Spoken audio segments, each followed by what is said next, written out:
Hello students, एक बार फिर आपका स्वागत है आपके अपने YouTube channel smart study classes पर। प्यारे बच्चों, इससे लास्ट वीडियो के अंदर हम आपको क्लास 12 का 2020 का unsolved paper set 1 set 2 complete करा चुके थे। आई होप कि आपको वो अच्छे से समझ में आ गया होगा। बच्चों, आज हम आपका 2020 का ही सेट 3 स्टार्ट करने जा रहे हैं। आपने पहला सेट पढ़ा, सेट 1 2020 का। आपको थोड़ा कॉन्सेप्ट क्लियर हुआ होगा कि किस तरीके से हमको सेट्स को पढ़ना है और सेट्स को पढ़ने के लिए हमें किन किन फॉर्मूलों की आवश्यकता है और किस किस टाइप के क्वेश्चंस आते हैं। फिर सेट 2 को पढ़ा तो और ज़्यादा क्लियर हो गया होगा। ठीक है, तो आई होप कि अब आपको क्लियर हो गया होगा, आपको समझ में आ गया होगा कि सेट में किस टाइप के क्वेश्चंस बनते हैं और क्यों हमें पूरी बुक के फॉर्मूले एक साथ याद होने चाहिए। ठीक है, तो फिर मैं कह रहा हूँ एक बार फॉर्मूले अच्छे से प्रिपेयर कर लीजिए। चैप्टर्स आपने सभी पढ़ रखे हैं, रूल रेगुलेशन आपको क्लियर हैं, तो फिर आपको सेट पढ़ने में कोई समस्या नहीं आएगी।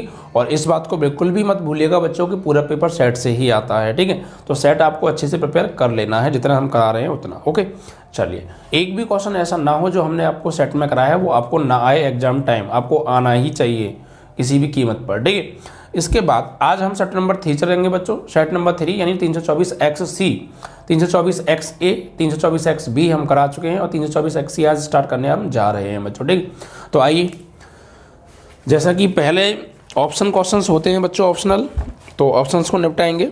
देखिए, इसमें कहा है निम्नलिखित सभी खंडों को हल कीजिए। ऑप्शन में जितने भी ऑप्शन आए हैं आपके पास 6, सबके सब आपको सॉल्व करने हैं। पहला प्रश्न है बच्चों, क्या दे रखा है इसमें, यदि साइन इनवर्स x बराबर, यदि साइन इनवर्स x की जगह क्या है 1 minus x and minus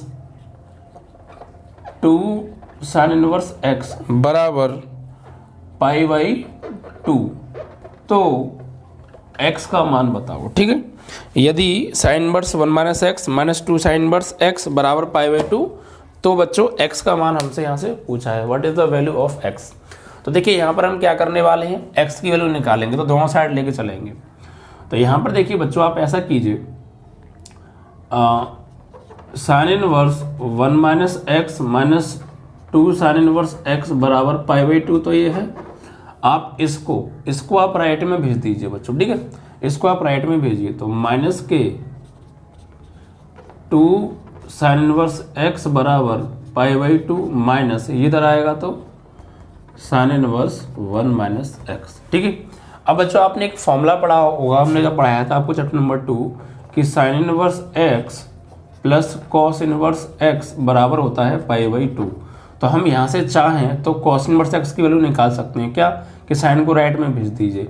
it means कि कॉस इनवर्स x बराबर पाई by 2 minus sine inverse x, ये।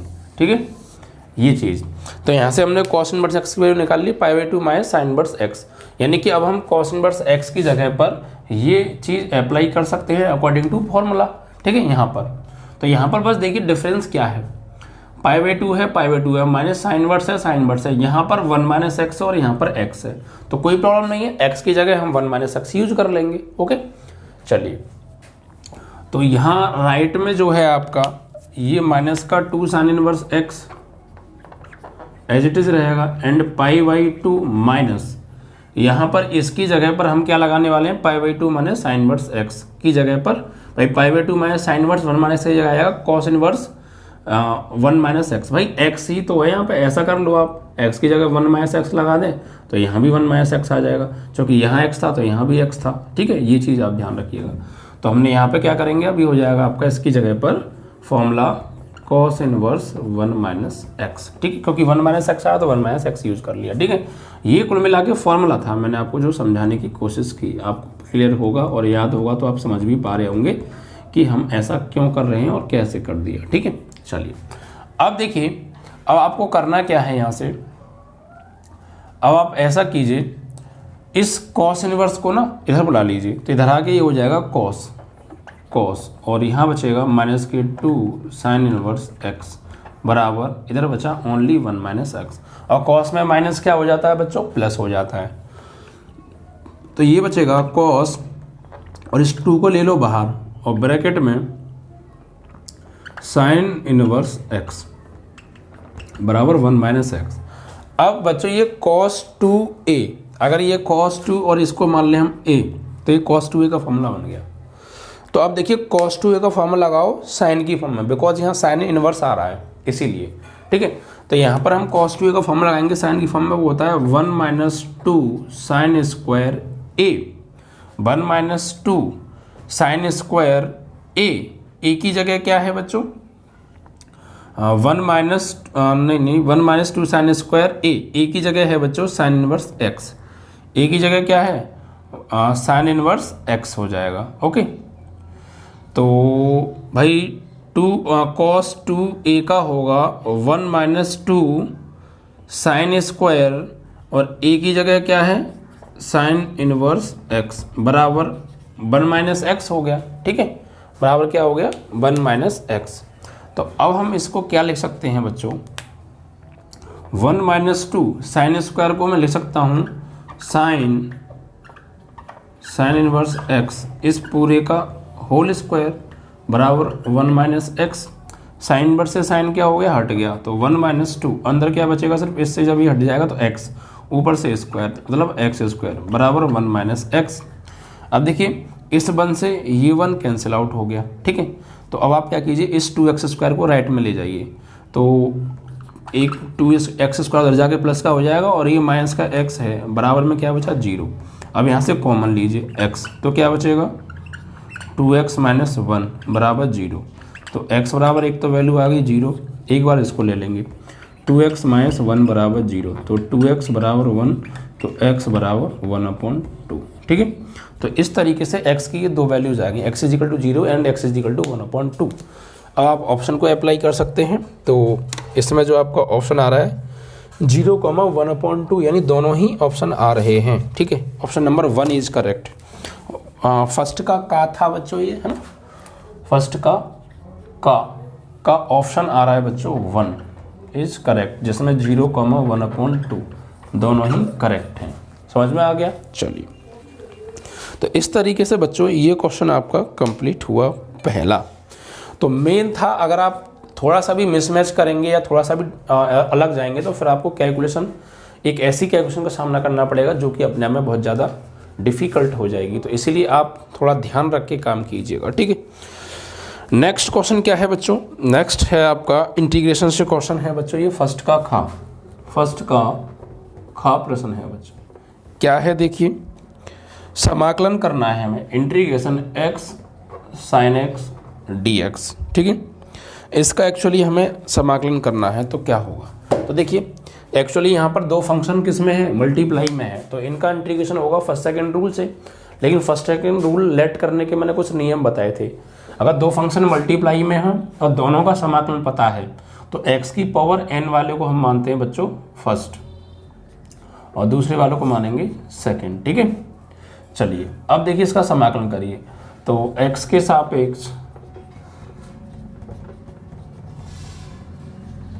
समाकलन करने पर आपको मैं सॉल्व करके दिखा रहा हूँ ऑप्शन वाले क्वेश्चनों को, लेकिन आपको एग्जाम में ऑप्शन वाले क्वेश्चन सॉल्व नहीं करने, सिर्फ टिक करके आना है, आपको आंसर पता करना है। आप रफ पे जल्दी से उल्टा सीधा का मतलब मेरा ये है कि ज़्यादा कायदे पे मत जाइएगा, बिल्कुल समाकलन के साथ लगा रहे हैं, आप लिख रहे हैं, इसमें टाइम वेस्ट मत कीजिएगा। आपको पता है तो आप तुरंत जल्दी से उसका इंटीग्रेशन कर दीजिएगा, जो भी आंसर है टिक करके लिख के आंसर, ठीक है। सॉल्व नहीं करना है, मैं आपको यहाँ सॉल्व करके दिखा रहा हूँ कैसे हो गया, ठीक है। अगर आपको बिल्कुल भी नहीं समझ में आ रहा तो फिर आप पूरा सॉल्व करके देख सकते हैं साइड में, ठीक है, कोई दिक्कत नहीं है।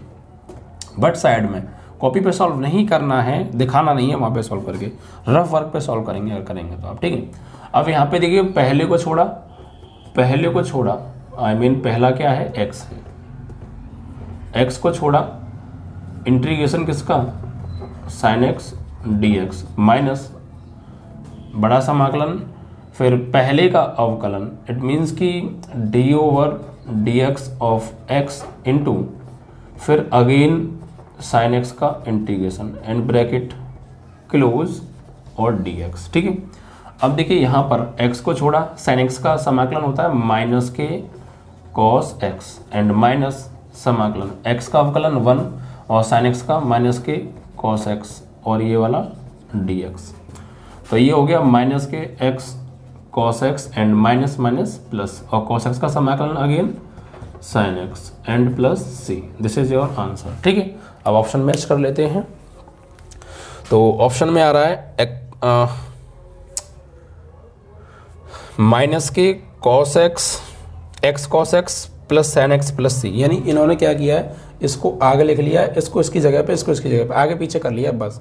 तो कोई दिक्कत नहीं है, इससे हमें मतलब थोड़ी है। हमारा आंसर जो मैच हो रहा है तुम्हारा ये है ऑप्शन नंबर कहाँ गया, fourth, option number fourth is correct. ठीक है, फोर्थ ऑप्शन आपका करेक्ट है, यही इसमें आ रहा है। तो समझ में आ रहा है आपको? धीमे धीमे आप 2 सेट पढ़ लिए बच्चों, 2 सेट पढ़ने से आपको अच्छे से समझ में आ गया होगा। 2 सैम्पल पेपर पढ़ लिए आप 2020 के, तो अब आपको, अगर आपने सभी शुरू से लेकर मैं जितने पढ़ा रहा हूँ सब पढ़े हैं, समझे हैं, तो फिर आप समझ पा रहे होंगे कि एक्चुअली क्या चल रहा है सब दिमाग में। ठीक है बच्चों, ऐसे ही क्वेश्चन बोर्ड एग्जाम में पूछे जाते हैं मैनी टाइम्स। चलिए अब आते हैं बच्चों नेक्स्ट पर। नेक्स्ट है आपका ग,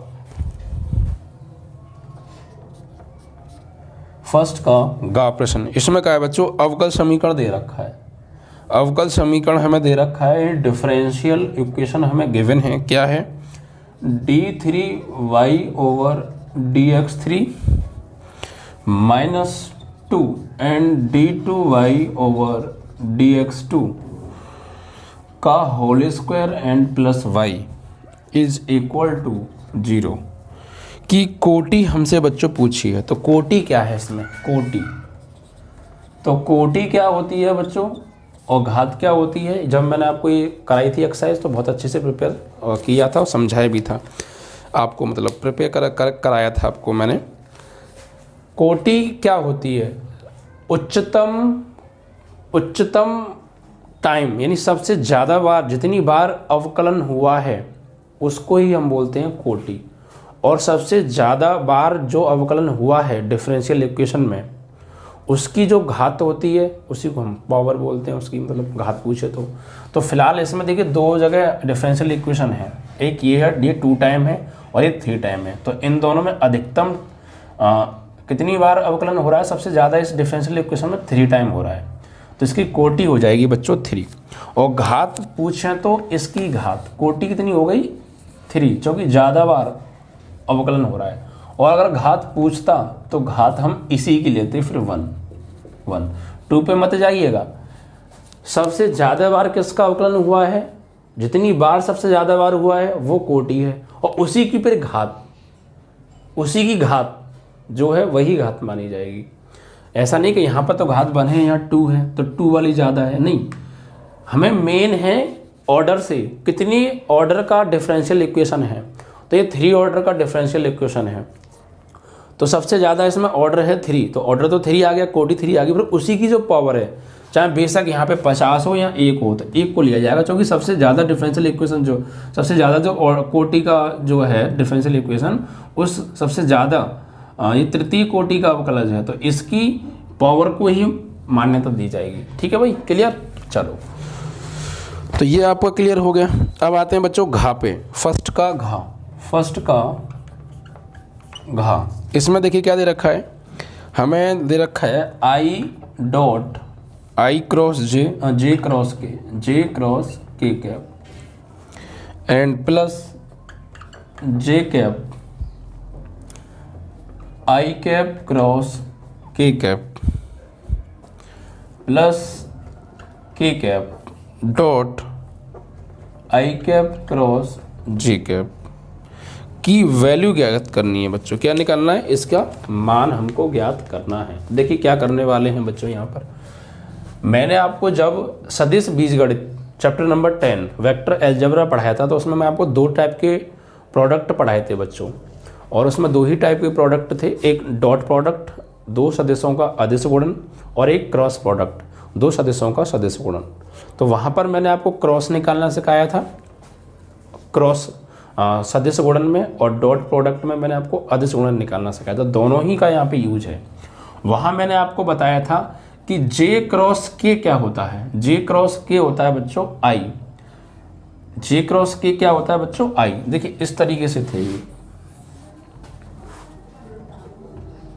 अगर ये आई कैप, ये जे कैप और ये के कैप ले लें, तो आई क्रॉस जे आई क्रॉस जे होता है के, जे क्रॉस के होता है आई, फिर के क्रॉस आई होता है जे। ये आपको मैंने बताया था, ठीक है। तो यहाँ पर देखिए जे क्रॉस के है, ऑफकोर्स है, तो इसकी वैल्यू क्या हो जाएगी आई। आई क्रॉस के है, आई क्रॉस के नहीं है बच्चों, आई क्रॉस इसमें किताब में यस आई क्रॉस के ही है, चलो कोई नहीं, आई क्रॉस के नहीं है। तो फिर मैंने आपको ये बताया था अगर ये आई क्रॉस, इनके विपरीत भी बताई थी मैंने बात आपको, क्या बताई थी, अगर इनका क्रम बदल देते हैं, सदिश गुणा में क्रम बदल जाता है तो चिन्ह बदल जाता है, यानी आई क्रॉस जे की जगह अगर जे क्रॉस आई कर लें तो इसकी वैल्यू आएगी माइनस के कैप। ऐसे ही यहाँ के क्रॉस जे कर लें तो इसकी वैल्यू आएगी माइनस के आई कैप। यहाँ आई क्रॉस के कैप कर लें तो इसकी वैल्यू आएगी माइनस के जे कैप, ठीक है। तो यहाँ पर देखिए क्रम ही चेंज हो गया है, जो एक्चुअली ये के क्रॉस आई होना चाहिए था, बट ये आई क्रॉस के है, और आई क्रॉस के की जो वैल्यू होती है वो माइनस जे होती है, तो यहाँ पर माइनस जे आ जाएगा, और आई क्रॉस जे है तो आई क्रॉस जे की वैल्यू तो के होती है, ठीक है।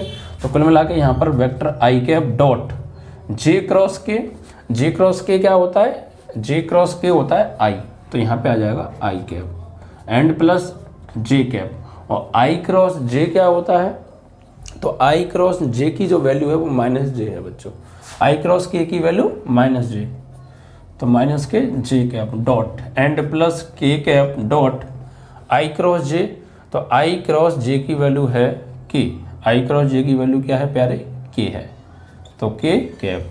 अब मैंने ये तो हो गया सदिश गुणा क्रॉस वाला, क्रॉस प्रोडक्ट।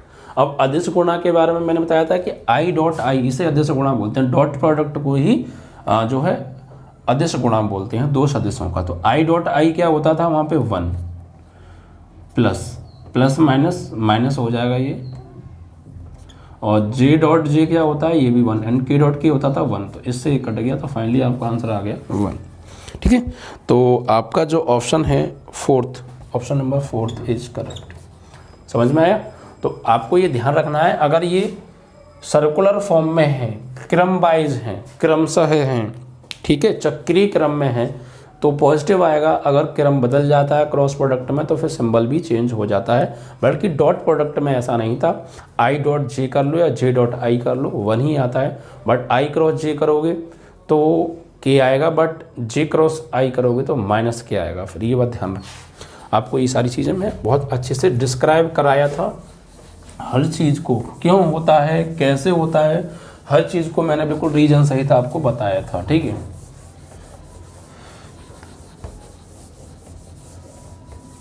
अब बढ़ते हैं बच्चों नेक्स्ट क्वेश्चन की ओर। तो जो नेक्स्ट क्वेश्चन है आपका अड़ा, 5वां क्वेश्चन है बच्चों, ये फर्स्ट का अड़ा। तो बच्चों इसमें कहा है कि समुच्चय ए बराबर ए कॉमा बी में द्विआधारी संक्रियाओं की संख्या बताओ। हमें एक सेट दे रखा है ए बराबर, इसमें एलिमेंट हैं ए कॉमा बी, और द्विआधारी संक्रियाओं की संख्या पूछिए, द्विआधारी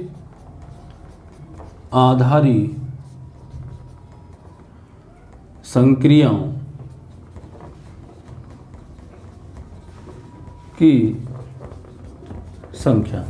तो बच्चों द्विआधारी जो संक्रिया हम निकालते हैं एक्चुअली वो होता क्या है, देखिए यहाँ पर जो एलिमेंट हैं, पहले तो ये पता कर लीजिए ए में कुल अवयव कितने हैं, 2 हैं, तो n बराबर 2 है, ठीक है भाई, मतलब कुल अवयव 2 हैं तो 2 लिख लीजिए। अब यहाँ पे आपको निकालना पड़ा द्विआधारी संक्रिया के लिए कि a क्रॉस a, तो a की वैल्यू a कॉमा b का क्रॉस निकालना है a कॉमा b के ही साथ, तो जो निकल के आएगा वो आएगा a कॉमा b, फिर b का b comma a, b comma b, तो जो कुल एलिमेंट हो गए इसमें वो हो गए 4, कितने हो गए 4। तो वैसे इस सेट ए में एलिमेंट 2 हैं, बट इनका जब क्रॉस निकाला तो 4 एलिमेंट आए, तो इसका मतलब हो गया 2 की घात 4, 2 की घात 4। तो यहाँ पर हो जाएगा कुल द्विआधारी संक्रियाओं की संख्या बराबर 2 की पावर 1 2 3 4। इट मीन्स दैट 2 की घात 4 का मतलब होता है बच्चों 16। ऑप्शन नंबर आपका सेकंड इज करेक्ट। ठीक है, ये आपका फिनिश हुआ इस तरीके से क्वेश्चन। अब इसके बाद जो आएगा वो क्वेश्चन नंबर 2, यानी इससे नेक्स्ट है बच्चों। ठीक है, तो आई होप कि आपको बातें समझ में आ रही होंगी कि किस तरीके से हम क्वेश्चंस को कर रहे हैं। अब आएंगे बच्चों नेक्स्ट क्वेश्चन पर। तो ये फॉर्मूला याद रखिएगा, कितने एलिमेंट हैं इसमें, उतने की पावर n। कितने हैं ये 4, क्रॉस निकाल के 2 की घात 4। द्विआधारी संख्या होती है किसी सेट में जितने भी एलिमेंट हैं वो और उसकी घात जो उसका क्रॉस निकल के आएगा उसके बराबर होगी बच्चों। ठीक है, जो क्रॉस निकल के आएगा उसके बराबर होगी। तो ये आपको समझ में आना चाहिए। ओके, चलिए अब आएंगे बच्चों नेक्स्ट के ऊपर। नेक्स्ट जो क्वेश्चन है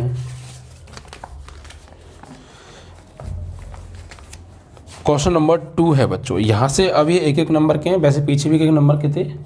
ये अब आपको सॉल्व करने हैं, यानी कि सॉल्व करके दिखाना है पूरा। तो क्वेश्चन नंबर 2 है, इसमें दे रखा है बच्चों समुच्चय। समुच्चय हमें दे रखा है, यानी एक सेट दे रखा है।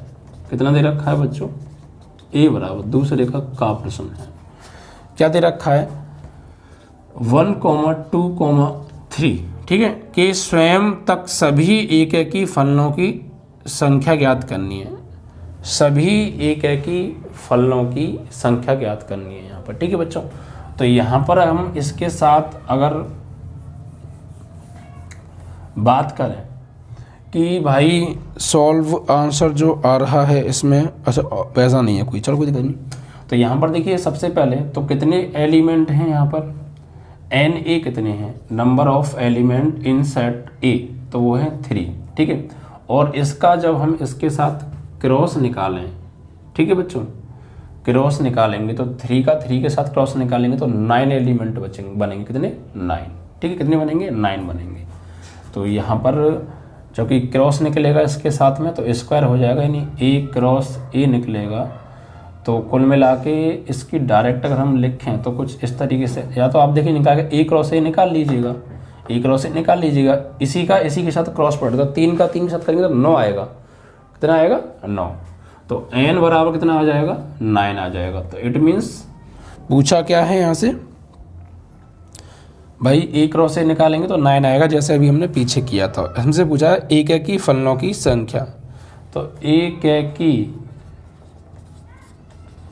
फलनों की संख्या, तो यहाँ पर एन ए की पावर 3 की पावर 2 कर दो या सीधे 9 कर दो, एक ही बात है, कैसे भी आप कर सकते हैं। ठीक है, तो एन ए कितना है भाई, एन ए जो है हमारा वो 3 है, 3 की पावर 3 का स्क्वायर 9, तो 3 की घात 9।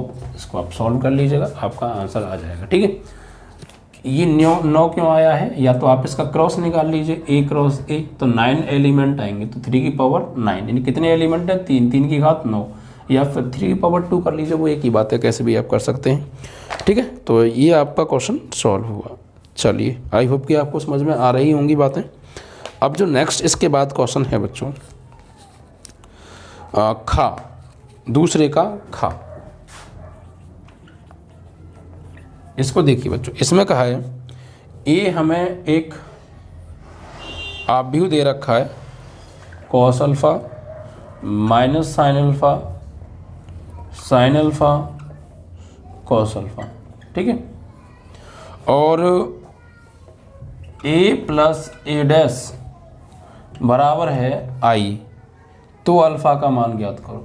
तो किसका मान निकालना है, एल्फा का मान निकालना है।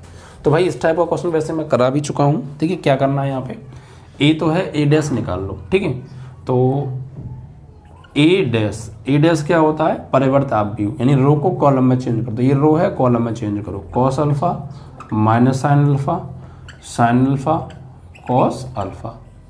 अब आपको ए प्लस ए डैश बराबर आई दे रखा है, तो आई क्या होता है भाई, आई यहाँ स्वयं बनाना पड़ेगा, कितने का कितने का, जितने का ए है, तो 1 0 0 1।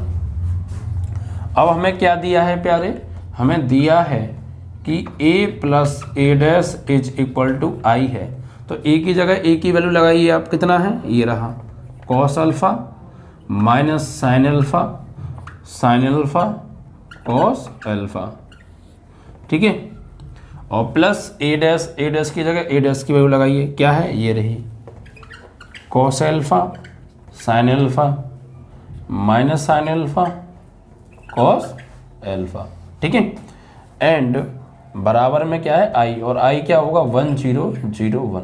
अब इनको ऐड कीजिए, दो आप भी जोड़ते में जब उनका ऑर्डर सेम हो, ठीक है, ऑर्डर सेम हो। देखिए इसको इसमें जोड़ेंगे तो इधर आ जाइए, संगत एलिमेंट को संगत में cos alpha 2 cos alpha minus sine alpha और प्लस साइन अल्फा को जोड़ेंगे तो कट के 0 हो जाएगा, साइन अल्फा को माइनस साइन अल्फा में जोड़ोगे कट के 0 हो जाएगा, कॉस अल्फा को कॉस अल्फा में जोड़ोगे 2 कॉस अल्फा, और बराबर में क्या है 1 0 0 1। अब दोनों आव्यूह बराबर है, तो दो आव्यूह कब बराबर होते हैं, जब वो वर्ग आव्यूह हो, दोनों के क्रम समान हो। तो यहाँ पर देखिए भाई, तो जब दो आव्यूह बराबर होते हैं संगत अवयवों की तुलना हो जाती है, तो संगत अवयवों की तुलना करने पर, तो यहाँ पर जो संगत अवयव इसकी इसके साथ कर दो या इसके साथ कर दो, बात तो एक ही है, क्योंकि हमें अल्फा का मान चाहिए, तो 2 cos alpha is equal to 1, तो cos alpha is equal to 1/2, तो cos alpha is equal to, cos में 1/2 किसकी होती है, तो ये होती है cos 60 डिग्री की, cos से cos हट गया, इट मीन्स दैट अल्फा की वैल्यू 60 डिग्री, या इसको आप π/3 भी लिख सकते हैं, ठीक है। तो आपका आंसर आ गया ये π/3, ओके। ऑप्शन भी है इसमें, चलिए ऑप्शन वाला सवाल नहीं है, फिर भी ऑप्शन दे दिया, कोई दिक्कत नहीं।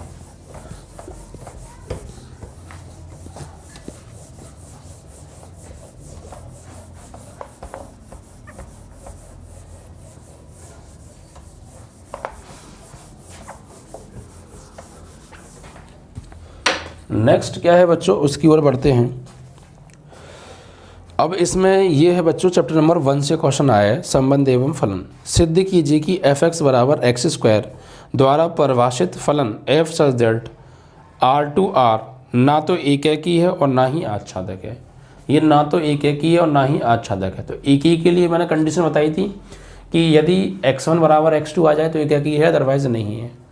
और आच्छादक के लिए मैंने बताया था कि जो भी आपको इसमें रिलेशन दे रखा है और फंक्शन में R2R दे रखा है, तो R रखने पे R ही मिलना चाहिए, या सेट के अकॉर्डिंग बात करें तो सेट B का कोई भी एलिमेंट सेट A खाली नहीं छूटना चाहिए, यही कुछ था, ठीक है। आइए करते हैं।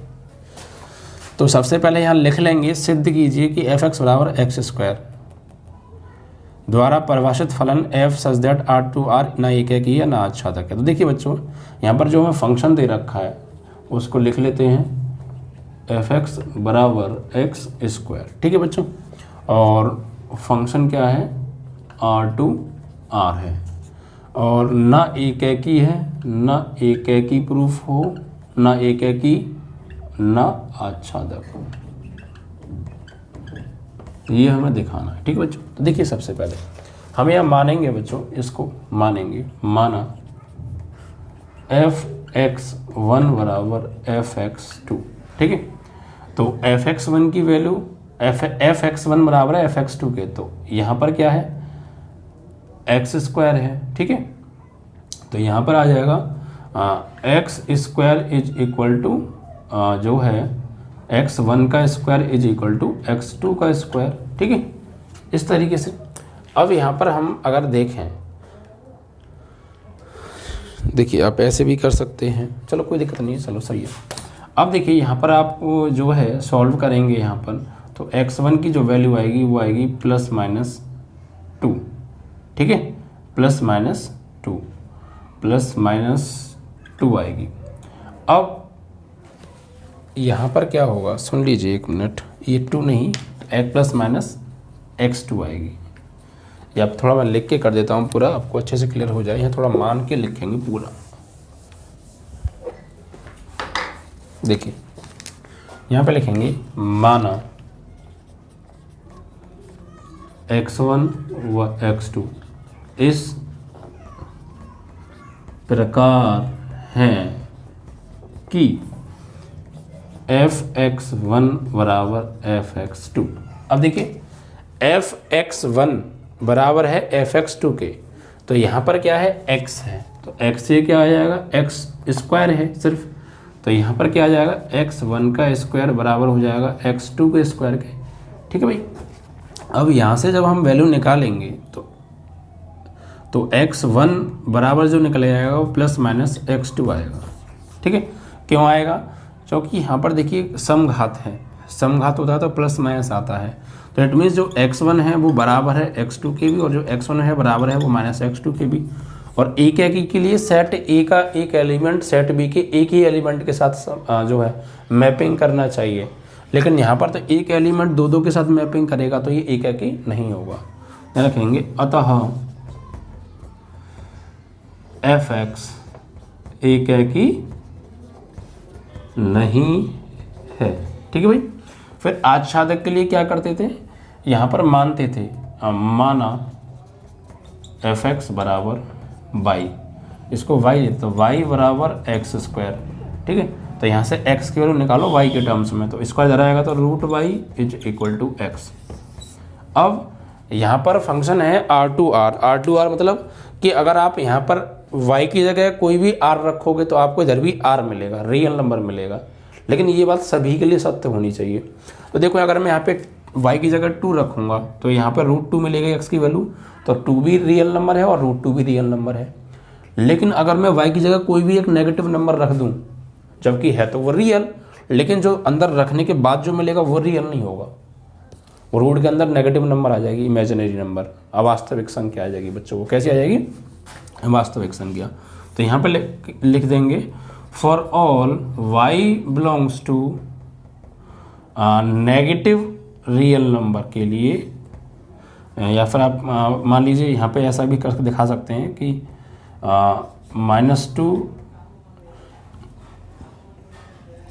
मिल रहा है ये, तो यहाँ पे लिखेंगे y बराबर, y की जगह हमने क्या रखा, y बराबर हमने रखा -2 बिलोंग्स टू r, तो y की जगह -2 रखा तो वो तो रियल है, but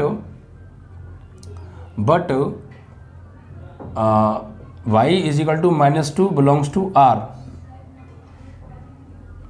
but under root -2 does not belongs to r। तो यहाँ पे लिखेंगे y इज इक्वल टू -2 के लिए सेट A में कोई पूर्व प्रतिबिंब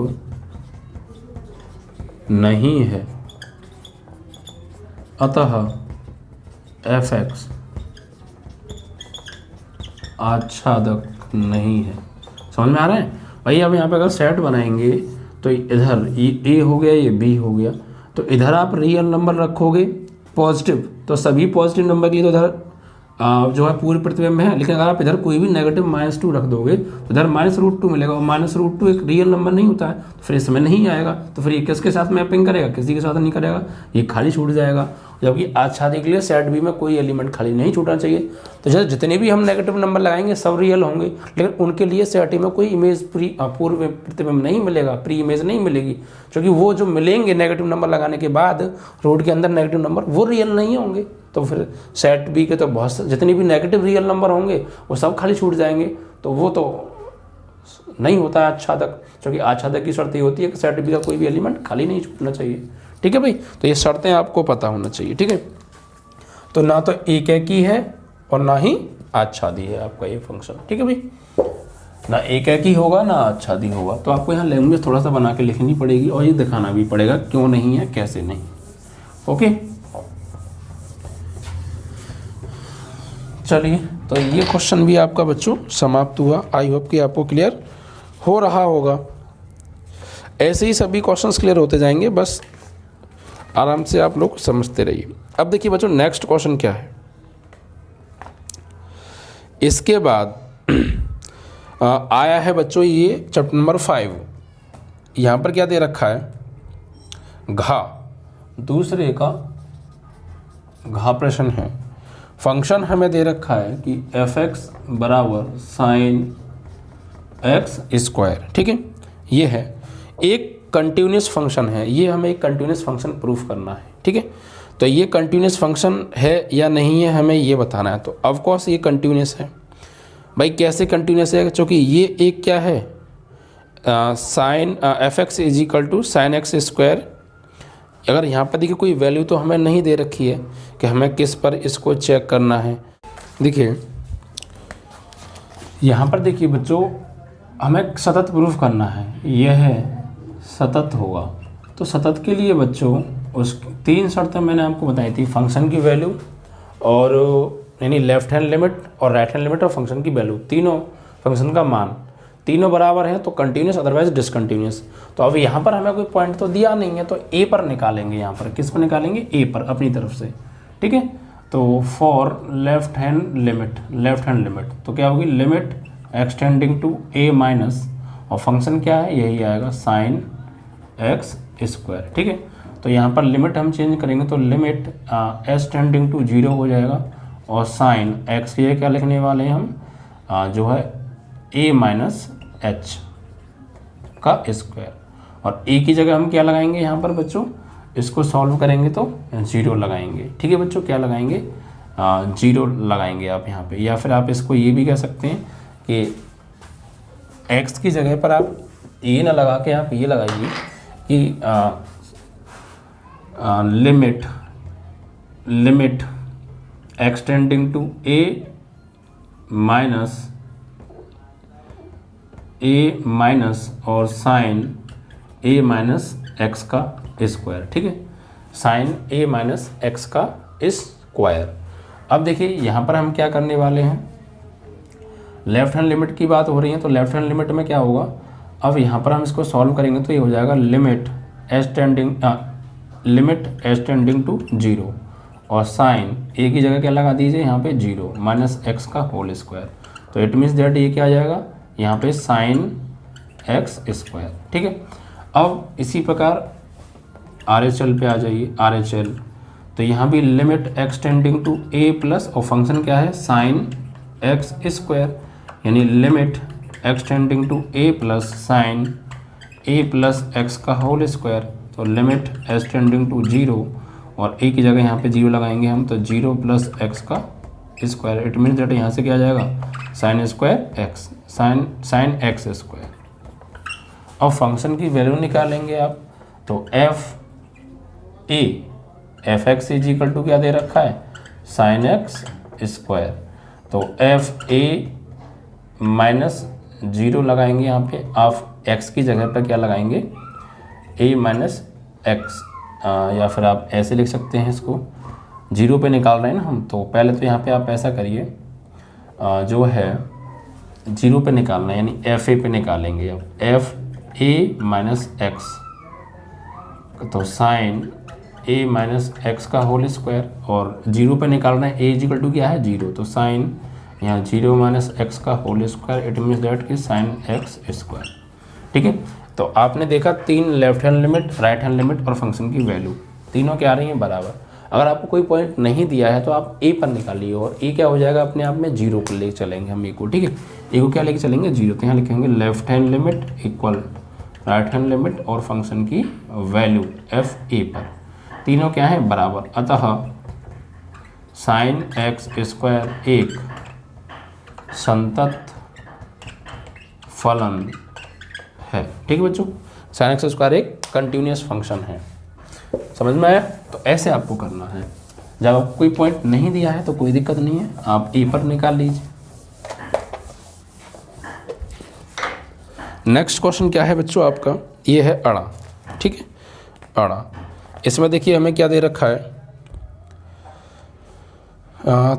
10 सेकंड का अड़ा है बच्चों, सेकंड का अड़ा प्रश्न है। इसमें देखिए हमें क्या दे रखा है कि ए तथा बी स्वतंत्र घटनाएं हैं, यदि ए तथा बी क्या है बच्चों, स्वतंत्र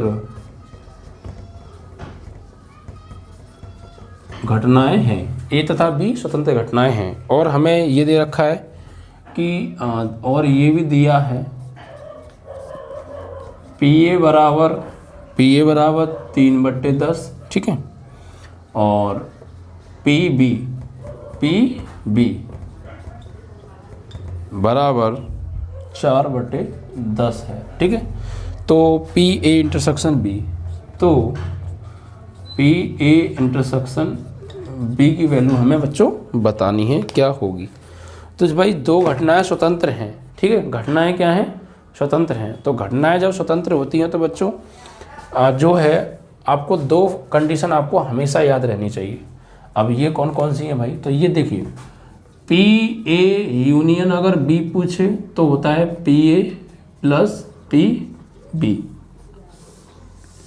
जब ए व बी स्वतंत्र हों, स्वतंत्र इवेंट, इंडिपेंडेंट इवेंट, स्वतंत्र घटनाएं हों, ए और बी स्वतंत्र घटनाएं हैं, तो पी ए यूनियन बी पूछे तो P A plus P B. Union ध्यान रखिएगा, क्वेश्चन बोर्ड एग्जाम में बहुत बार पूछा गया है यहाँ से, इसी पे ऊपर, इसी टॉपिक के ऊपर। जब ए और बी स्वतंत्र घटनाएं हैं तो क्या होगा, तो पी ए यूनियन बी और P A plus P B होगा, ठीक है। इस चीज़ को आपको याद रखना है बहुत अच्छे से, क्लियर। और क्योंकि कन्फ्यूजन बहुत ज़्यादा होती है, और एक फॉर्मूला और बनता है, बस इंटरसेक्शन आ जाता है, यानी पी ए इंटरसेक्शन बी बराबर, तो ये होता है P A into P B. तो हार्ड नहीं है, बट क्या है कि हम लोग कंफ्यूज होते हैं, क्योंकि यार उधर यूनियन और इधर इंटरसेक्शन, बस यू की जगह इंटरसेक्शन आ जाता है तो पूरा फॉर्मूला ही चेंज हो जाता है, प्लस की जगह मल्टीप्लाई। तो आप यहाँ पे कंफ्यूज मत हो जाएगा, आप एक को याद रखिए, ए और बी स्वतंत्र घटनाएं, तो या तो आप ए यूनियन बी बराबर P A plus P B याद रखो, या ए इंटरसेक्शन बी बराबर P A into P B याद रखो, तो समझ जाएंगे आपको। एक याद होगा, दूसरे में क्या होता है प्लस, एक में मल्टीप्लाई दूसरे में प्लस। अब आपको एक याद है दूसरे में फिर प्लस ही होगा, या आपको प्लस वाला आया तो फिर मल्टीप्लाई ही होगा, या मल्टीप्लाई याद हो फिर प्लस ही होगा। तो आप ऐसे समझ के याद रखें, ठीक है। तो यहाँ पर एक्चुअली ए इंटरसेक्शन बी पूछा था, इट मीन्स दैट क्या आएगा, मल्टीप्लिकेशन आएगा, ठीक है। तो यहाँ पर लिखेंगे हम जानते हैं, क्या जानते हैं, जब ए व बी स्वतंत्र घटनाएं हों, स्वतंत्र घटनाएं हों, तो क्या होता है भाई, तो होता है पी ए इंटरसेक्शन बी बराबर P A into P B, ठीक है, ये फॉर्मूला है। और पी ए यूनियन बी पूछता तो हम ऊपर वाला लगाते, ठीक है। अब यहाँ पे आप वैल्यू पुट कीजिएंगे, तो पी ए इंटरसेक्शन बी बराबर पी ए की वैल्यू क्या है भाई 3/10, और पी बी की वैल्यू क्या है भाई 4/10। सॉल्व आउट कर लीजिए, 2 दूनी 4, 2 पंजे 10 एंड 2 पंजे 10, तो फाइनली क्या आ गया, ऊपर 3 और नीचे 25। दिस इज योर आंसर, ठीक है। अगर ये वो पूछता इंडिपेंडेंट इवेंट तो है, बट ए यूनियन बी पूछता तो फिर इनको हम ऐड करते, और ऐड करते तो फिर एलसीएम आ जाता 10 इनका, तो ऊपर होता 10 और 4 और 3 7, 7/10 आता, क्या आता 7/10। समझ में आ रहा है कैसे, यहीं पे बताता हूँ। यदि ये अलग से है, यदि पी ए यूनियन बी पूछता तो फिर होता P A plus P B, तो फिर हम क्या करते, तो पी ए की जगह लगाते 3/10 और पी बी की जगह लगाते 4/10, तो एलसीएम लेते 10 आता, और यहाँ पे होता 3 + 4, यानी finally 7/10। This is your answer, ठीक है। लेकिन ये चीज़ हमसे पूछी नहीं है, हमने आपको अलग से बता दी है। मतलब अगर पी ए यूनियन पी पूछे तो ये वाला फॉर्मूला यूज़ करेंगे और इस तरीके सॉल्व करेंगे, और पी ए इंटरसेक्शन बी पूछे तो ये वाला। मैं आपको बार बार क्यों जोड़ दे रहा हूँ, क्योंकि ये सवाल भाई एक बार नहीं बहुत बार पूछा गया है, और बार बार आप देखेंगे मोस्टली हर सेट में पाया जाता है, तो ये रिपीट होते हैं बहुत ज़्यादा क्वेश्चंस बच्चों, और बच्चा बड़ा कंफ्यूज होता है कि यार पी ए यूनियन बी है या इंटरसेक्शन बी में याद किया था, और वहाँ पर उल्टा लगा देता है, तुक्का होता है। फिर मान दो तुक्का लग गया सही तो ठीक है, नहीं तो गलती है ये पर, ठीक है। अगर आपके दिमाग में अगर आपने तुक्का सही लगा दिया कि P A union B P A plus P B, तो फिर ठीक है, लेकिन आपने इंटू में लगा दी तो गड़बड़ हो जाएगा। तो क्लियरिटी के साथ आपको पता होना बहुत ज़रूरी है कि पी ए यूनियन बी बराबर क्या होता है, पी ए इंटरसेक्शन बी बराबर क्या होता है। एक को याद रखिएगा, दोनों को याद मत कीजिएगा, दोनों को याद करोगे तो फिर कन्फ्यूज हो जाओगे। एक को याद रखो, दूसरा उसका उल्टा होता है, समझ लो बस। एक याद है मैं भाई क्या कि जब ए और बी स्वतंत्र हैं तो पी ए इंटरसेक्शन बी बराबर P A into P B होता है, बात खत्म। तो वो उसमें प्लस ही होगा, ठीक है। चलिए, तो ये आपके एक एक नंबर के क्वेश्चन सम हो।